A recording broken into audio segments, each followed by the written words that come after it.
Aunt Medina was the only person we knew from Kazakhstan, and it felt like our family had just huddled together on a tiny island in the middle of a great American sea. I looked at the permission slip, wishing there were some special words that I could say to get Mama and Papa to sign it. Around me, everyone in homeroom was talking excitedly about the spring fling. Mama says she thinks school is strange to have parties and events after school when students should be doing their homework. Ever since I've been to Beacon Junior High, the only slip they signed for me was the gymnastics teams. Papa loves sports. I think he told Mama that giving permission for this activity was important for my education. I can't find words to say how grateful I was that he signed the slip. The gymnastics teams is fine, good thing in my life. I complete in all the events: vault, beam, floor exercise, and my favorite, the uneven bars. I love to swing up and up, higher and higher, and as I fly through the air, a wonderful thing happens, and suddenly I have no worries and no responsibilities. I am free. But there's another reason why I love gymnastics. Shannon Liu is on the team. We became friends when she was the teaching assistant in my ESL class. We're the same age, but she says I'm like her little sister. Her grandparents came from China, and her parents speak perfect English. Everything about Shannon's family is very American. Her mother has a red coat with gold buttons from Nordstrom, and her father cooks and sometimes even washes dishes. I couldn't believe this when I first saw it. No Kazakh man would do kitchen work. Shannon encourages me to try out for gymnastics team, and the team has meant even more for me since I got put on the mainstream and had to leave ESL. Since I left ESL, I often felt like I'm in the middle of a game where I don't know the players, the rules, or even the objects of the game. All right, we're going to page 6. In my next class, language arts, even though I knew it was foolish, I was dreaming of the spring fling.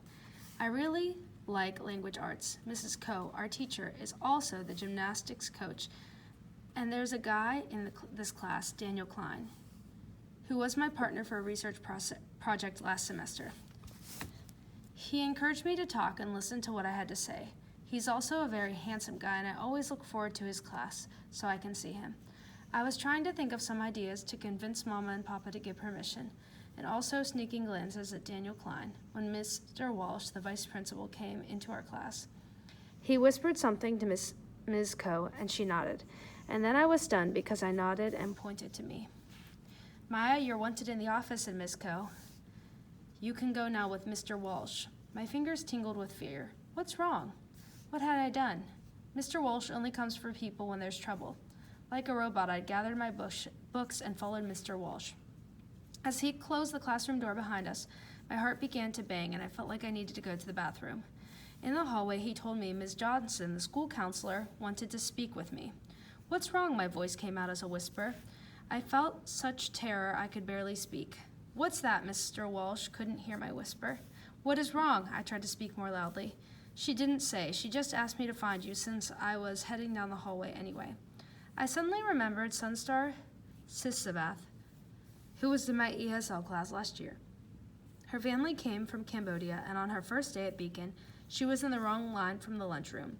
Mr. Walsh went to help her, and he tapped her on her shoulder to get her attention. When she felt the tap and saw him, she lifted her hands in the air as if she were being arrested and about to be shot. People who saw this in the lunchroom laughed, but it wasn't a joke. Sunstar filled with terror. I knew I wouldn't be shot, but walking with Mr. Walsh to the office seemed like one of the longest walks of my life. I often fill my mind with nice things, such as imagining myself at the Olympics winning a gold medal for the USA, especially on days like today, when we have a gymnastics meet after school. But my mind was filled with nothing. It was empty, like a dry riverbed where there's only cracked, baked earth and nothing lives. I walked into the main office where Ms. Johnson was waiting for me. Come with me, Maya. Ms. Johnson smiled at Mr. Walsh. Thanks, Tom. Like a person made from wood, a puppet, I followed Ms. Johnson through the main office down the hall to her office across from the principal's. She showed me in and closed the door behind us. Here's a picture of it. Sit down, dear. I sat in the chair across from the desk and clutched my books to my chest. I'd never been in her office before. She had many nice green plants in front of the window and a small fish tank in one corner. I stared at the brightly colored fish swimming back and forth. Then Ms. Johnson spoke. I received a call from Mr. Shanaman, the principal at Evergreen Elementary, and your brother's been suspended for fighting. Nurzan? Yes, Nurzan Alazova. She read his name from a pink message slip. They haven't been able to locate your mother, so they called over here to see if you could help. Next page, page 8. Is Nurzan all right? Yes, and I believe the other boy wasn't seriously hurt. Who did Nurzan fight? It was a foolish question. I was sure of the answer. Ms. Johnson hesitated, so I just said, Aussie Nishizono, and she nodded. What must I do, I asked. The school policy on suspension requires that parent or guardian must have a conference at school within 24 hours of the suspension. Can you help us locate your mother or father? Yes, I can do that. Do your parents speak English, Maya? Just a little. Then perhaps you could attend the meeting and translate for them. Yes, I must always do this for my parents, at the store, at the doctor, things like that. Here's the phone. I'll step out to give you some privacy. Ms. Johnson left the office, quietly closing the door. Behind her, I looked at the nameplate on her desk. Catherine Johnson, it said. Outside the window, the sky was gray and it had started to rain. I stared at the phone, wishing I didn't have to be the messenger with this bad news. Then I called Northwest Cab Company and asked them to contact my father. Ibek Alazova, Cab 191. I'm his daughter, and there's a family problem I must speak with him about. I stayed on the line while the dispatcher radioed Papa. I looked at the clock and felt my heart grow heavy. In a minute, the bell would ring, school would be out, and the gymnastics meet would begin. Maya, Papa's voice was alarmed. What's wrong? Nurzan has been in a fight with another boy. Then I explained in a Russian what happened, and Papa said he had to drop his passenger at the Four Seasons Hotel downtown, and then he'd come straight to Nurzan's school. He'd be there at about 3:30. Ms. Johnson came back to the office as I hung up the phone. Did you get your mother? I don't have the number where she works today, but I got my father. He will come to school. Good. Ms. Johnson? Yes. I will leave now for Evergreen. Will you tell Miss Coe I have a family problem and I cannot attend the gymnastics meet? Of course, and I'll call Mr. Shanaman at Evergreen now and let him know that you and your father will be there. I went to my locker, got my coat, and then walked quickly down the hall to the south door that opens onto the playfield that joins our school with Evergreen. Poor Nurzan, getting in such big trouble. I couldn't fault him in fighting with Aussie Nishizono. Such a mean boy. He'd been teasing Nurzan without mercy and not speaking well and mispronouncing things.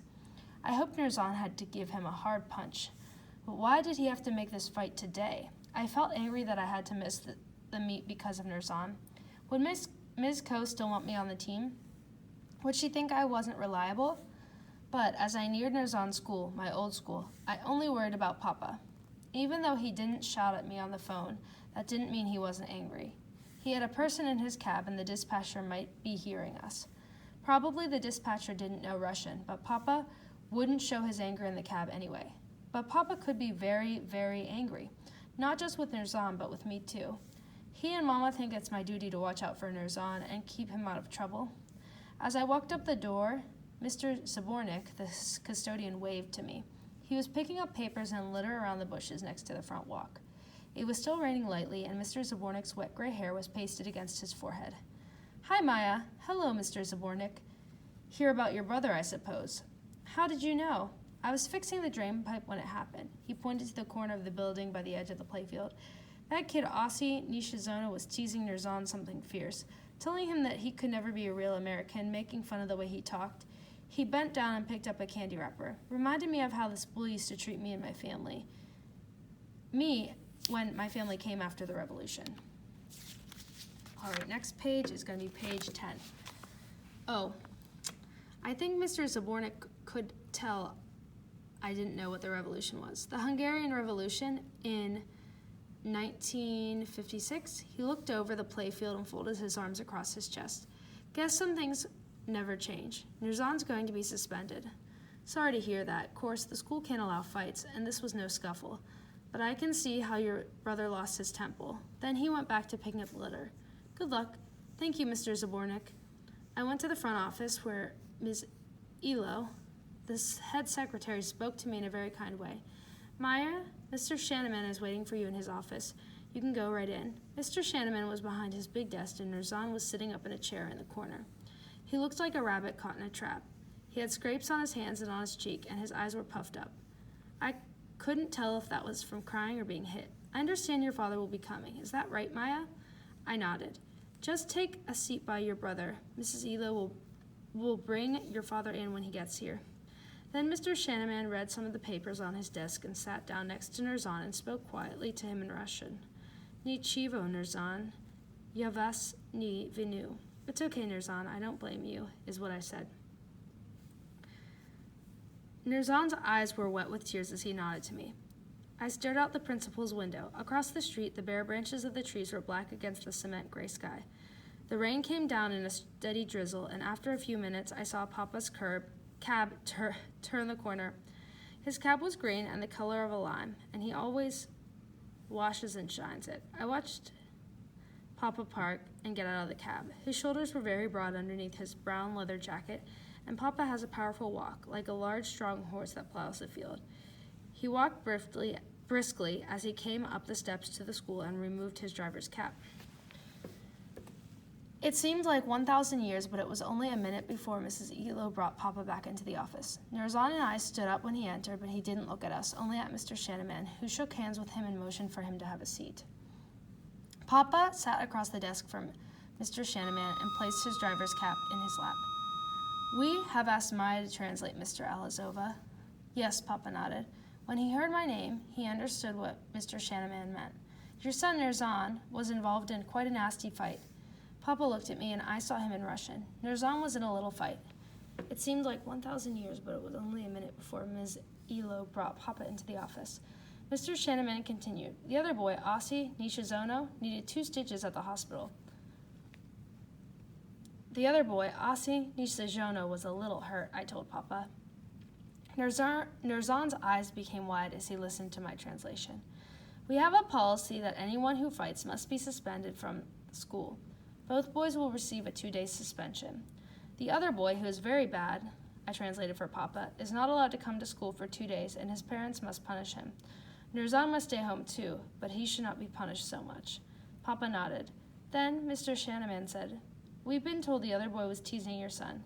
We'd like you to help Nurzan find ways to handle this situation without resorting to violence.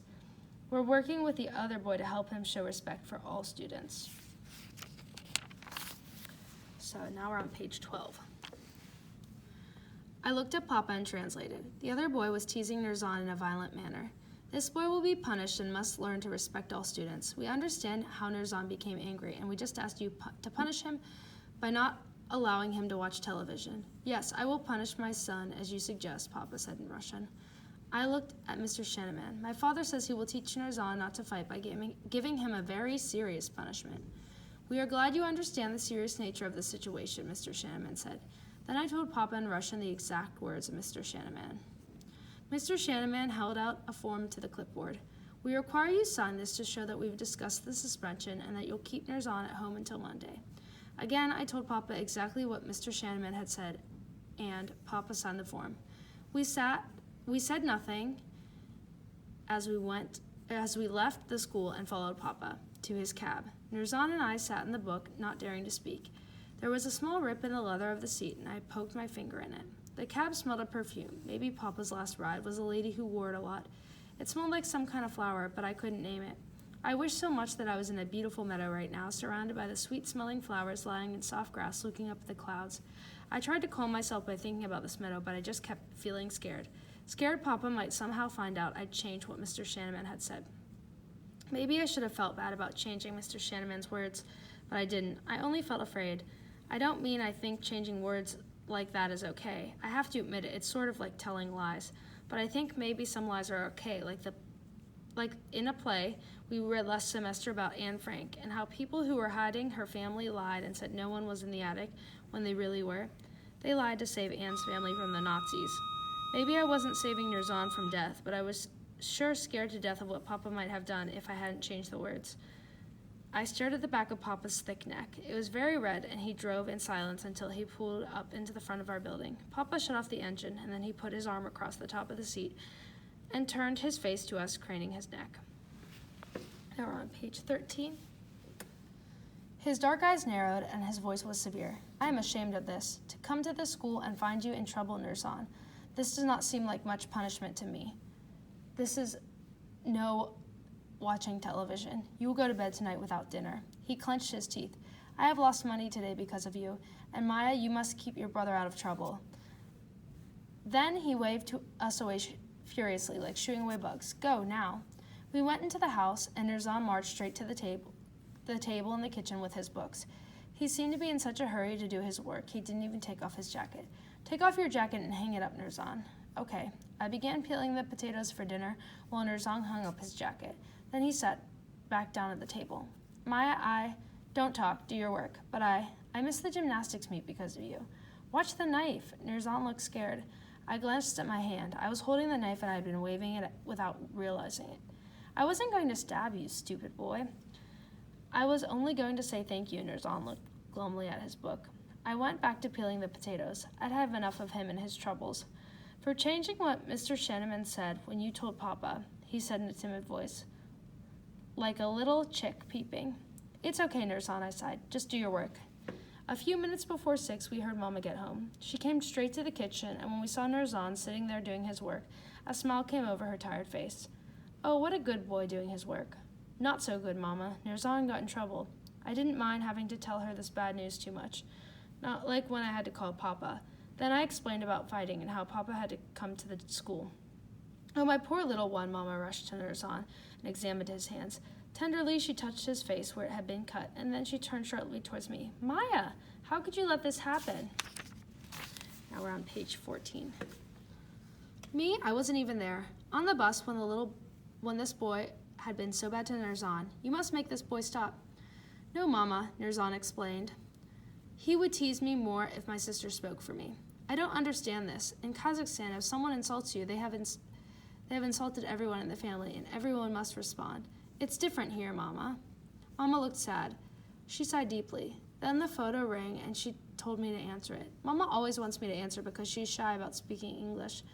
When her work calls, I always speak on the phone to the woman whose house she cleans and then translate for Mama. I translate their exact words, not like Mr. Shanneman. But if it wasn't for Mama, it was for Shannon, and her voice was filled with worry. "Maya, why weren't you at the meet? Is everything all right?" "Everything's okay. It was just Nurzan." Then I explained to her about what happened. "I hope I can still be on the team. Ms. Coe is cool. Don't worry. It won't mess anything up." Shannon was right. The next day at practice, Ms. Coe was very understanding. Practice was so much fun. I forgot all about Nurzan, and Shannon and I were very excited because Ms. Coe said that we were going to get new team leotards. After practice, we were waiting for the activity bus, talking about what kind of leotards we wanted, when 2 guys from the wrestling team joined us. One was David Pfeiffer, a guy who Shannon talked about all the time. She always said he was so cute and that he was awesome and incredible and things like that. She was often laughing and talking to him after our practice, and I think that she really liked him. And today he was with Daniel Klein. "Hey, Maya, how was practice?" "Hi," I smiled at Daniel, but then glanced away, pretending to look for the bus because talking to guys outside class always made me feel embarrassed and shy. The guys came right up to us. David smiled at Shannon. "Wrestling practice was great. We worked on takedowns and escapes and then lifted weights." "How was your practice?" "Fun. We spent most of it on the beam."